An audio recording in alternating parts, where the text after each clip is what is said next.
الحمدللہ وکفا وسلام علی عبادہ الذین اصطفیٰ اما بعد۔ جی ناظرین، آج آپ کی خدمت میں ماہ ذی الحجہ کے 4 نبوی اعمال عرض کیے جا رہے ہیں۔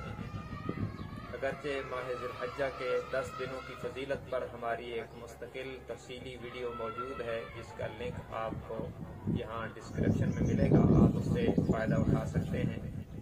لیکن آج 4 مسنون نبوی اعمال عرض کر رہے ہیں۔ گزارش ہے کہ ہماری ویڈیو کو لائک کریں، شیئر کریں اور ہمارے چینل محمد دلاور نعمانی کو سبسکرائب کرنا نہ بھولیں۔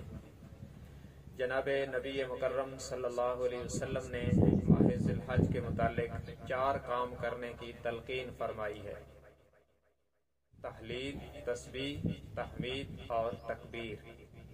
یہ 4 کام کرنے کی تلقین فرمائی۔ تحلیل کا مطلب ہے کہ لا الہ الا اللہ، یعنی کلمہ طیبہ پڑھنے کی کثرت کرنی چاہیے اس مبارک عشرہ میں، ماہ ذی الحج کے ابتدائی ایام میں۔ اس کلمہ طیبہ کا ورد پہلے سے زیادہ کرنا چاہیے۔ اور تسبیح کا مطلب ہے سبحان اللہ، سبحان اللہ، سبحان اللہ، یا اس سے ملتے جلتے الفاظ جن میں اللہ کی پاکیزگی بیان کی گئی ہو، اس کی بھی کثرت کرنی چاہیے۔